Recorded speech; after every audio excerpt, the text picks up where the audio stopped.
Welcome to the Wellbeing web series, Recharging Your Resilience. I'm Todd McCauley, the Financial Wellbeing Officer here at UK in HR. And today our topic is finding financial flexibility. I've always been drawn to trees. Growing up, I loved to climb them. In fact, I still like to climb them. I'm not as agile as I used to be, but I enjoy sitting by them. I enjoy looking at them. And I've never really made a connection between trees and money. But we're going to try today because I think there's some important things that we can learn from trees. My mother probably started this connection for me because she always used to say that money didn't grow on trees, but I'm not exactly sure that this is what she had in mind. When I took a career assessment early in my career, two jobs came back as being a good fit for me. One was an actuary and the other was an arborist. So I'm not sure how those two are related other than they both start with A. One, an actuary, crunches numbers for an insurance company, mostly behind closed doors. An arborist is outside, working with trees and in trees. There are three behaviors that I want to focus on today that I think that we can learn from trees. We're going to talk about establishing a firm foundation, and we're going to talk about planning as a repeatable process. So what can we learn from trees? There are three really important behavioral lessons that I think that we can learn from trees. The first is you are where you are. The second is that some years are better than other years. And the third is that life is easier with support. You are where you are. This is true for trees, but it's also true for us financially. Our finances are built up of past decisions that we've made, many that are now beyond our control. Look at this picture here with the tree on the rock. I'm sure that an arborist would say there are some trees that thrive in this environment, but if you look at the soil surrounding the rock, this tree may have been better off if it was just a foot to the left or a foot to the right. And often we find ourselves beating ourselves up for past financial decisions, wondering why we aren't in better shape. But really all that I encourage folks to do that I meet with is focus on what you can do now. Focus on those next decisions that you make with money and improving the decisions that you're making. We want to switch from a fixed mindset to a growth mindset when it comes to our money. I meet with people and they immediately say, I'm bad with money. And I try to encourage them to change that from, instead of saying I'm bad with money, say that I'm trying to get better with money. This just gives you the room to grow as an individual and to improve, and I think we can all do that.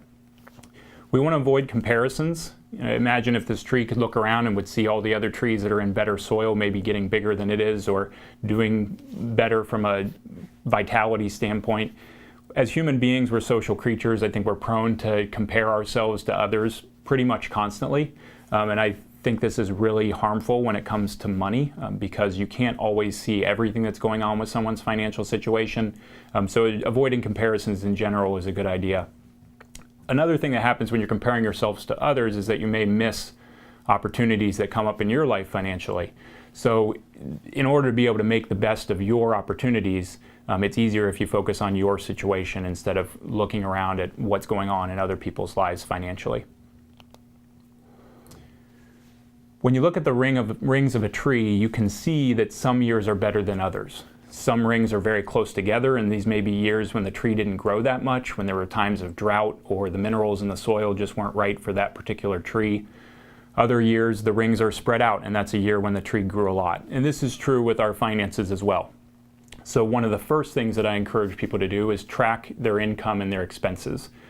It may not sound that challenging, but I think it's the most important habit for people to develop. And only about a third of the people when surveyed in the US follow a written budget. So yes, this is budgeting 101, just tracking your income and your expenses, but it's also a really easy way to spot when something changes in your situation, to see when expenses are going up. You may see the expenses go up before you're consciously aware that they are. And if you're tracking what you're spending, you'll notice that. If you haven't changed in your income, you may get a raise and see that that shows up in your pay more quickly if you're tracking it, and be really intentional about using that extra money. We know if that extra money just hits our checking account, we're going to spend it, but maybe there's something else you'd rather do with it. Another thing that really helps when it comes to weathering or being flexible in those times that are a little bit leaner than others is discussing your values. So this should be a constant ongoing process of discussing your values. They change a little over time, but for most of us they're fixed, or they don't change as quickly as maybe the money situation changes. So discussing your values helps you focus on something that's maybe a little bit more concrete than your current situation. It also helps you prioritize your spending and your goals, because there are going to be times that you're not going to be able to do everything that you want to do with your money, but you can prioritize and focus on those things that are more important to you or to who you're planning with. Life is easier with support. Trees know this, and as human beings, as social creatures, I think we know this too. But nowhere is support more lacking for most people than when it comes to their money. When it comes to money, most people don't have somebody that they can talk to regularly about it. That's why money is usually a higher source of stress for people than family responsibilities or health-related concerns or work-related stress. Trees in a forest protect each other from predators. They also protect each other from the wind, and that's really important, I think, for us as human beings, more importantly, to find somebody that can support you, especially when it comes to money. Again, when I was talking about comparisons, I was saying that we can only see consumption. So having a conversation with people that is beyond more than just watching what they spend, asking someone that you trust and sharing what you're doing when it comes to saving and paying down debt, I think that's important so that you can see that other people may be working on and focusing on the same things that you are. Like I said, financial stress is prevalent. Anytime we're making decisions that are long into the future, have a lot of uncertainty, and that we either perceive to be important or they are important decisions, that's inherently going to be stressful. I don't say this to folks. I do when I meet with people and I tell them that financial stress is common.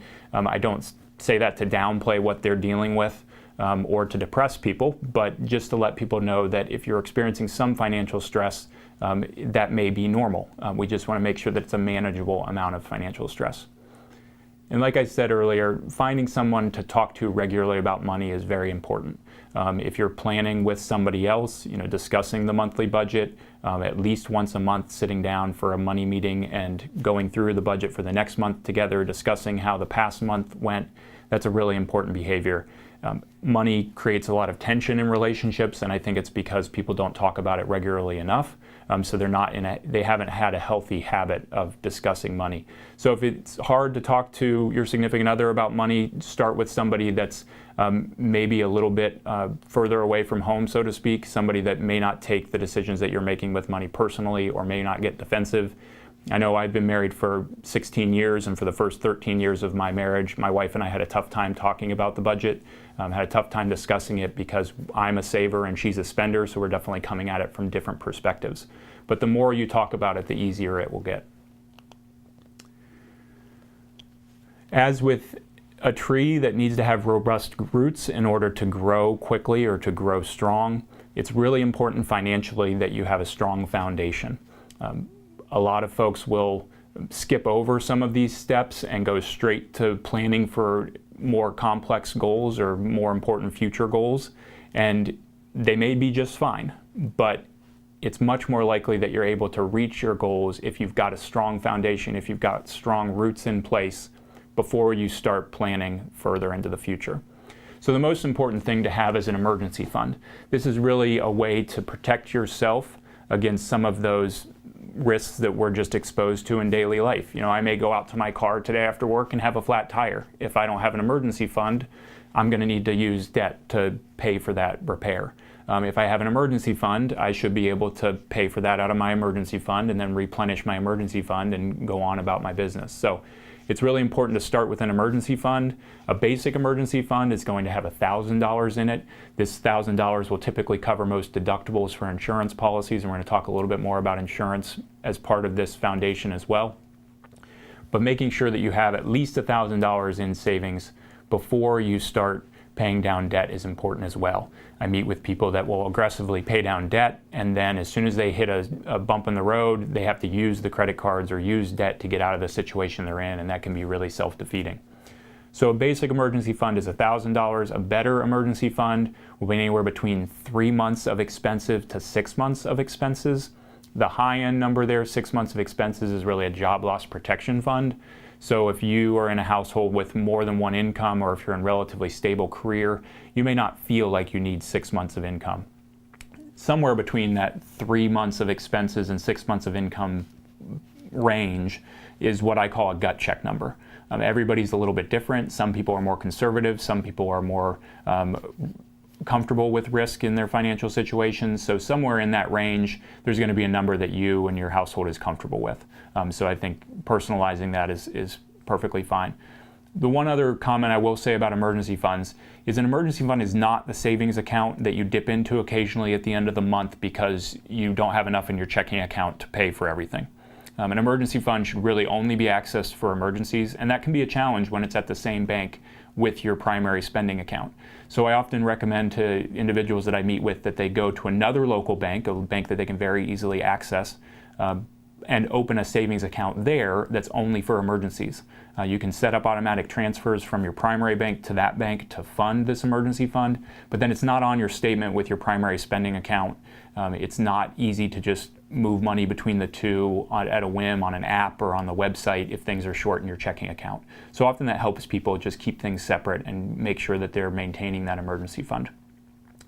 Paying off debt is an important part of growing your foundation financially because if you have a heavy debt load, a big amount of your income each month may go just to service that debt. So if you can eliminate the debt, then you'll have more money, more cash flow available to reach your financial goals. I always encourage people to pay off all debt, but some debt is worse than others. So credit cards, because of their high interest and the way that the interest is compounded, are usually the worst debt that people are exposed to. If someone had payday loan debt or something like that, they would want to deal with that first. But the most common debt I run into that's the worst debt for folks is credit card debt. Don't get discouraged if you're spending a significant amount of your income to pay off that debt, because the same behavior that you use to pay off the debt, we can turn right around and use for saving because you're not living on that money. When you're paying off debt, you're paying for past purchases that you've made. You're not spending that for your current expenses. And if you're saving, you're going to be saving for future. So you're not spending it currently for your current expenses. So it's very easy once you've eliminated a debt to pivot and take that same amount of money that you were putting onto the debt to pay it off and move it into a savings account. So don't get discouraged. It's the exact same behavior. The other thing that you want to make sure that you do before you start planning well into the future with financial goals is buy insurance. Now, most insurance we're fairly well versed in. I think we know a little bit about our homeowners or renters insurance. That homeowners is going to be required if you have a mortgage. Renters insurance isn't required, but I think most people have that because it's relatively affordable. But if you don't, that's a good place to start. Car insurance, the state of Kentucky requires a certain amount of car insurance, but there may be more that you need to protect yourself and your family. You want to think of life insurance. Through UK here, we do offer some life insurance automatically for employees, but you can also buy optional life insurance. Disability insurance is one of the insurances that I think is often overlooked. For some reason, as human beings, we have an easier time picturing ourselves dying than we do being disabled. But statistically, it's more likely at most places in somebody's career that they would be disabled rather than die. And that's why disability insurance is more expensive to buy than life insurance. So anytime you see an insurance that's really expensive, that's because those actuaries have calculated the risk and they've said what they need to pay on those policies. And if it's more expensive, it's probably a good sign that it's more likely from a risk standpoint. So don't neglect disability insurance. I think that's the most common overlooked insurance. And if you are dependent on your income, which most of us are, to reach our future financial goals, you want to make sure that you're protecting that income with disability insurance. So once you have an emergency fund in place, you're on track to pay off your debt, you've got the proper insurances in place, then you can start planning with goals in mind. So I strongly encourage people to find goals that are important to them and to focus on those goals when it comes to your planning. So how do we develop this plan? You want it to be a plan that can go through the different seasons of life, right? So you're going to go through different phases of your life, but there's also, like I said earlier, going to be times when there are leaner times financially and other times you have more money to apply to these goals. So the most important thing when it comes to goals is to start with your values. ask yourself, why is money important? Why is it important to you? Why is it important to those in your family? I have 3 young kids, so money has no real intrinsic value to me. It's what I can provide for my family that's important to me, being able to provide for their security now with food and a house and clothing, being able to provide for their future financially with an education and things like that. So ask yourself those questions. I think a lot of times I find that people have skipped over this step and haven't really asked themselves, why is money important? Ask yourself what you want to accomplish in life. Sometimes if someone's not intrinsically motivated by money, it's hard to say, what financial goals do you have? People may not think that way. I think in dollar signs, but that's because I'm a certified financial planner. It's what I've been trained to do. But if you just think about what you want to accomplish in life, and then you think of how money could be a tool to reach those goals, I think that's often a better angle to come at these goals with. And then you want to prioritize these goals. Your values will help with that, and you want to revisit them periodically. Anytime that you're paying down debt, you have extra cash flow available, or you get a pay raise, you have extra cash flow available. Anytime other expenses change, it's a perfect time to reevaluate your goals and to be really intentional about reallocating that money that's now available to which goals are most important to you. So in closing, just to wrap up, be a tree. You want to focus on, you are where you are. You want to know that life is easier with support and that some years are going to be easier than other years. You want to grow robust roots. You want to make sure that you've got an emergency fund, that you're on track to pay off your debt, and that you have the proper insurance in place. And then you can start to develop a plan for every season. You want to examine your values. You want to periodically ask yourself, why is money important to you? And then you want to prioritize those goals based on your values so that you can reach those goals as quickly as possible. And finally, I think a very important point is to ask for help. What I do here at UK is manage the financial well-being benefit. We provide one-on-one counseling to all employees, up to 5 appointments a year. We have web resources available where these are free educational resources to employees that you won't get bombarded with ads. Like if you've ever Googled a financial term, you'll get to websites where you'll get bombarded with ads because there's a lot of financial products out there that a lot of institutions try to sell. So a web resource without ads is pretty refreshing. So I encourage everyone to check out Enrich, which is the resource that we offer through UK Financial Wellbeing. And then I do group and departmental presentations. So if you're in a department or a group of employees here at UK, if you can get a handful of folks together in a room that have interest in a specific financial topic, whether it be student loans or the retirement plan or paying down debt or budgeting, investing, you name it, I'm happy to come and present to your department on any topics. Finally, you can see our website there through HR/financial wellbeing, where you can learn more about the various services that we offer. So the last thing I want to make sure that everyone's aware of is that this Wellbeing web series will continue in May with Moving Mindfully on May 9th with Carrie Davidson, who's with UK Health and Wellness. And that's it. Thank you very much for watching this video.